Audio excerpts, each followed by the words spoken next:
So yes, I watched all 8 Harry Potter movies.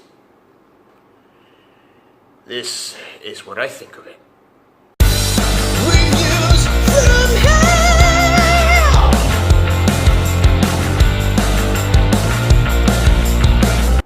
Okay everybody, welcome to another Reviews from Hell. I'm Andreas. Again with me I have the lovely, fanatic, Harry Potter head Christina. Okay, and here we're...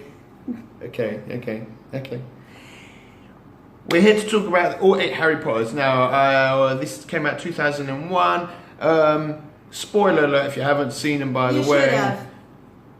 Anyway, spoiler alert if you haven't seen them, we're going to be talking quite a bit about them. First of all, I was not a fan. I was actually quite against these movies. As I sat down in 2001 3 times to watch this movie, got up to 40 minutes to 1 hour. I couldn't even finish number 1. I thought it was absolutely horrible. Horrible acting, horrible script. Couldn't give a shit about any of the characters in this movie. I never read the books. I never was even interested in any of this.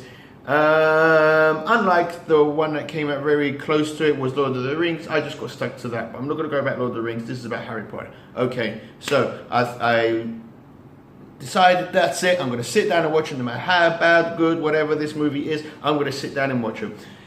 So it took me about 2 weeks, roughly, 2 weeks, about 2 weeks let's say 2 weeks. to find the time, not just to watch, but actually find the time to sit down and watch them.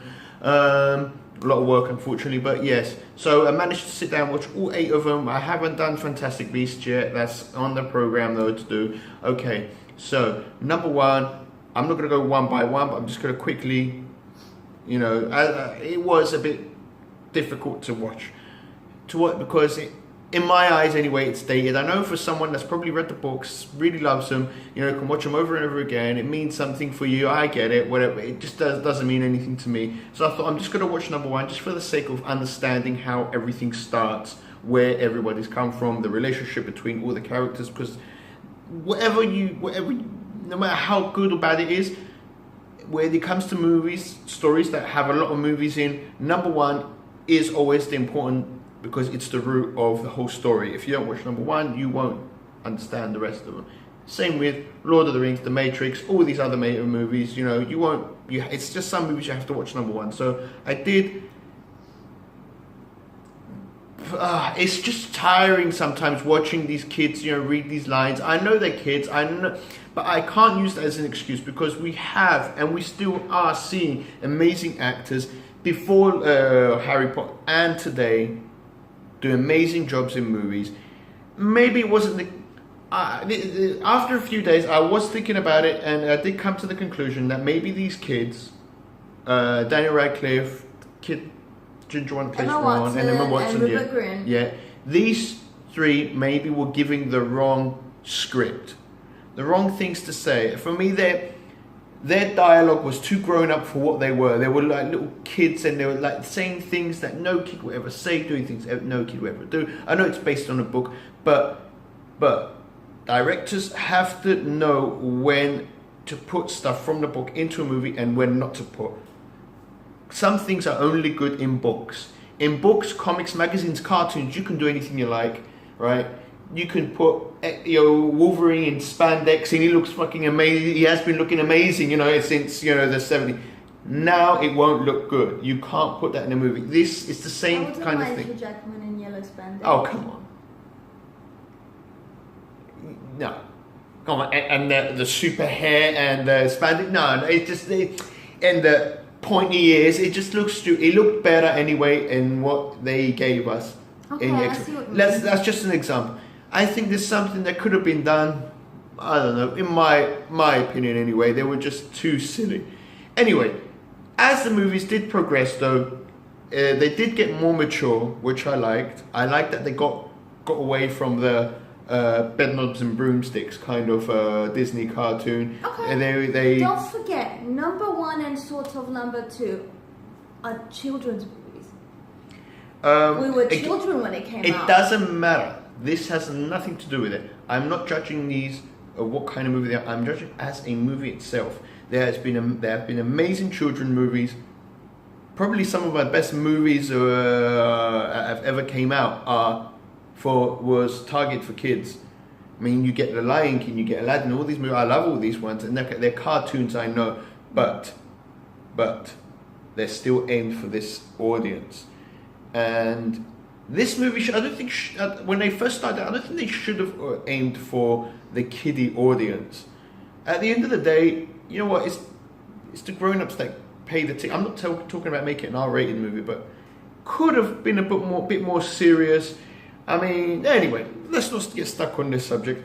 I like number one. As they get older, you know, they do get better. They do get more mature. And that's always a good thing, and something that you don't really see a lot in movies. What bothers me in this movie after is I see a lot of people worried about the safety, and I know we've talked about this before. They're worried about the safety of these students. This is the most dangerous school on planet Earth. This is like, oh my God. They're playing this sport where they're throwing metal balls at each other, knocking each other off flying broomsticks, you know, with no safety, no insurance, no nothing. These, you know, everything here is so coincident. They are so lucky that half the kids didn't die during the games and the tests that they were put through. What one was it with Shovelface in it? Number 4. Number 4. Oh my God! How the hell did he survive? He means the guy who plays Edward Cullen, by the way. Oh yeah.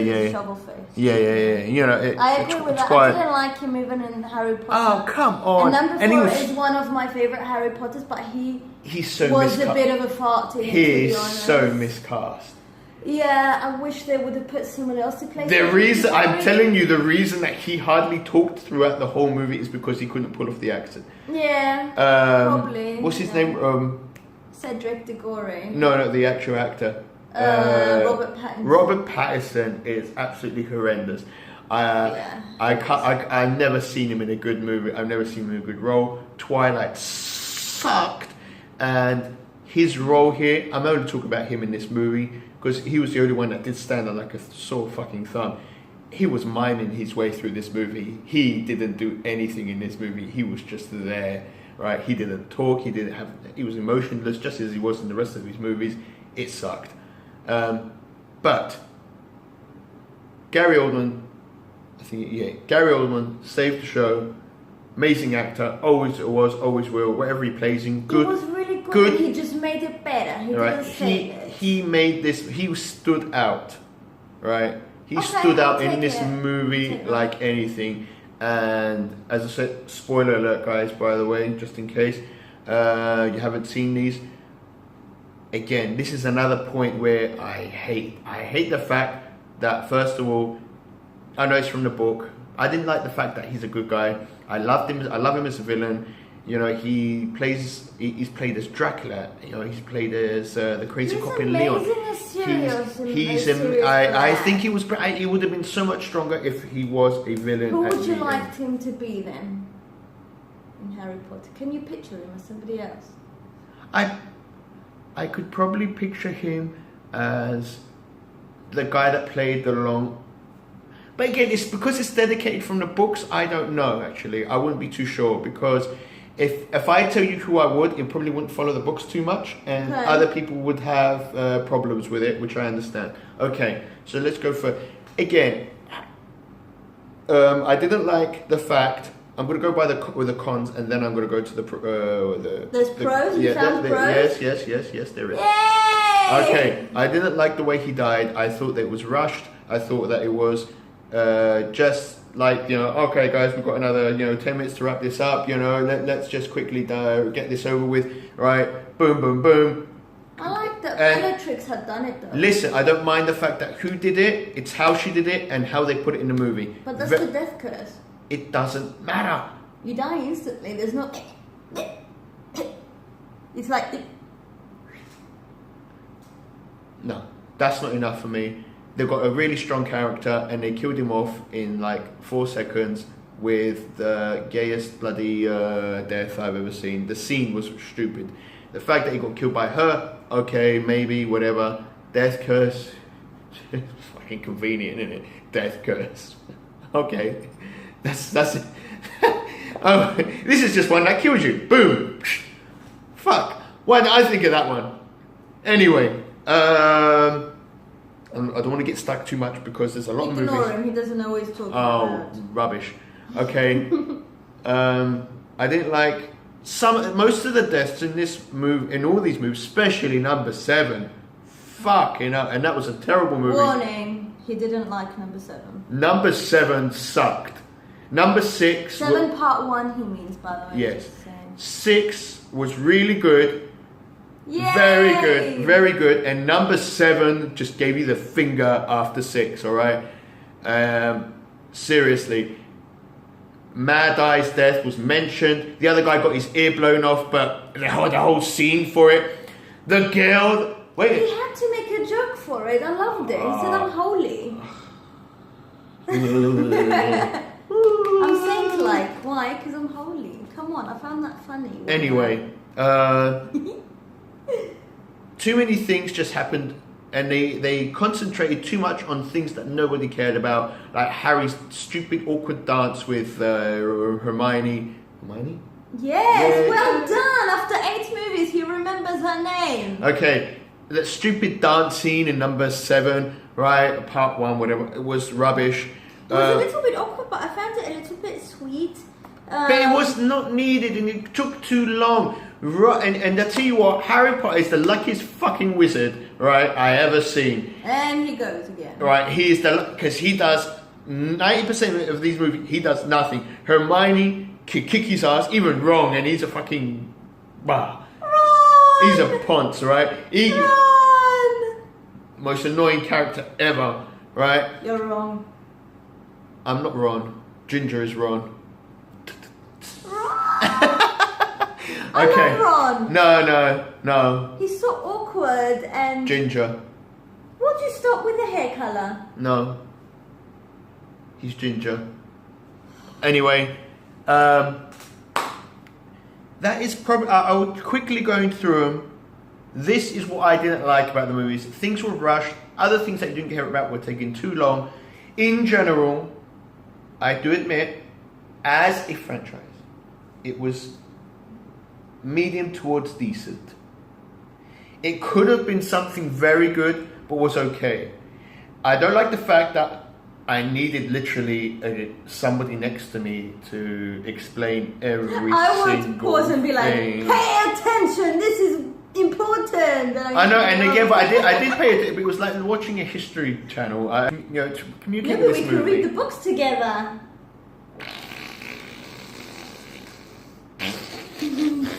At our honeymoon. No fucking way. No This, ladies and gentlemen, is way. my future husband. No way. No way. No fucking way. I didn't read the books that I wanted to read, let alone this one. I barely sat through. It took me 2 weeks to watch the movies. Right? And that's easy for me. This, no fucking way. No way. Oh. Anyway. Can we go to the positive stuff? Okay, positive stuff. Because with the negative stuff, we agree to disagree. Some of the characters developed very well. In general, Hermione, I liked, not in all of them, but in most of them. I think she was a better character than Harry Potter was in any of them. She was stronger, Okay. she was more smart, she was more useful, right?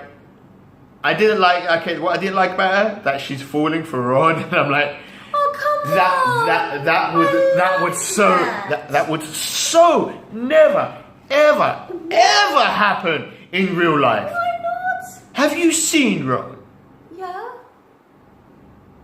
He's got a lovely personality and he's funny. that Lots must- of women go for funny guys. That must be really fun to screw. Lots of women go for funny guys. And No, pick themselves later. no. All right. I think it's But okay. cute. It's so cute. Because everybody expected her, the people who didn't read the books, they all expected her to be with Harry. It would have been so typical for her to go for Harry. Oh, she has to go for Harry come on, Ron.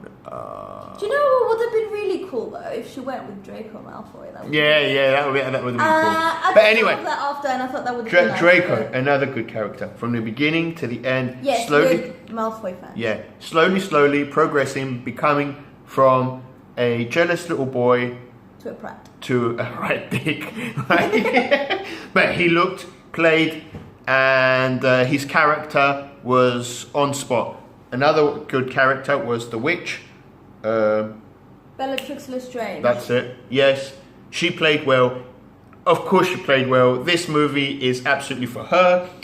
The role was for her. She's one of my favourite The characters. look was for her. Everything was for her. This is when she every time she walked into the screen, it was like, Like, it was like yay! a Go vomit kill of. a bitch! It was like a vomit of Tim Burton in there. You know, all that was missing was Johnny Depp for a cameo. You know, in like when No. right. And I said the cameo, right? You know, to be one of the ghouls or something, just to have that Tim Burton extra touch in Wasn't it. John Cleese enough for you?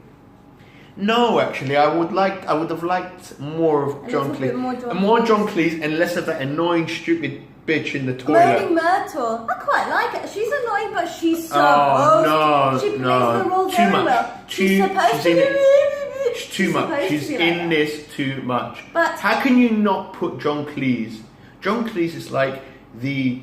By the root- way, for you guys who don't know, John Cleese was nearly headless, Nick, but you should know. John Cleese. Everybody knows John Cleese. John Cleese is the root of English humour, Poshness. right? But he puts in a way. I mean, come on. Have you ever seen The Life of Brian or any of these Monty Python movies? They're amazing. I've seen the 40 Towers. Exactly. 40 Towers. I mean, you have this strong character and he's like a cameo. No. You've got this character. You've got him. Obviously, he likes he likes this kind of stuff. He's played in these kind of movies before. Could have had more John Cleese, less of the moany bitch. All right. Another good thing I would say is some of the death scenes. I would say half of the death scenes in this movie were good. I was crying on the table, and it was like the third time I watched these movies. Right. I like Dumbledore's death scene. I thought that was the highlight of number 7. Number six, the end of number 6. Number 6 was the highlight of that movie, and Toby had a good farewell too. Dobie? Oh, whatever. Yeah, Dobie. Sorry. He was really good. The way they put it in there and everything, I thought, We love you know what, this was worth and everything. It's like I a like the version fact. of Gollum. I like the fact that they followed they put the same characters, the same people to play him. You know, and I know it must be difficult because the movies did take a lot of a decade to make. So they put Darren Radcliffe from when he was a kid until and Emma Watson. Yes. Emma Watson. And they kept him there. Okay, except for Dumbledore, where the main actor passed away. Fair enough. And the second actor that they brought, done a great job. Probably better, if not, as good. I preferred the first one. You prefer? Oh, fair enough. All right. But to be honest, as a Harry Potter fan, at the end of the movies, I disliked Dumbledore. Yeah, okay, but that's not the point. The point is the actor that played in them. That's what we're talking about. So it comes down to this: was it worth watching from the beginning Yes. to the end? Yes. Okay, you said yes. For those who haven't watched it, and there's probably quite a few of you out there. Shame on you! Shush. Shame on I you! understand your pain. Shame! I understand your pain. Shame! But talking, this is coming from a person that took 10 years to watch, if not more. It's because you needed me More in your life. than 10, a lot more than what I'm talking about, to even start watching these movies again, because I lost all hope. And get through number 1, get through number 2. Number two was better. brilliant. No, number 2 was better, but not good. I wouldn't go as far as saying, it's a highlight. Get through number 1. Get through all the childishness. When they start growing up and becoming more mature. Get rid of the puberty scene too, because there's a part where they all grew their hair. Which one was it? 3? 3 and 4, they all have mad hair, but it's the raging hormones. Ignore it. We all had that. Ignore the raging You hormones. should see my hair back in the day. Back in the day. Okay. It's worth it. I've seen a lot worse, and I've seen a lot better. Okay, the wedding's back on. So guys, that was our take on the Harry Potter franchise. Watch it. Do watch it if you've got the time. Get ready for number 1. Just get rid of that. And don't mind number 7. But the rest are okay. So that was our take on the Harry Potter franchise. My name is Andreas. Christina. If you like the video, like, comment and subscribe. And like Harry Potter! Woo!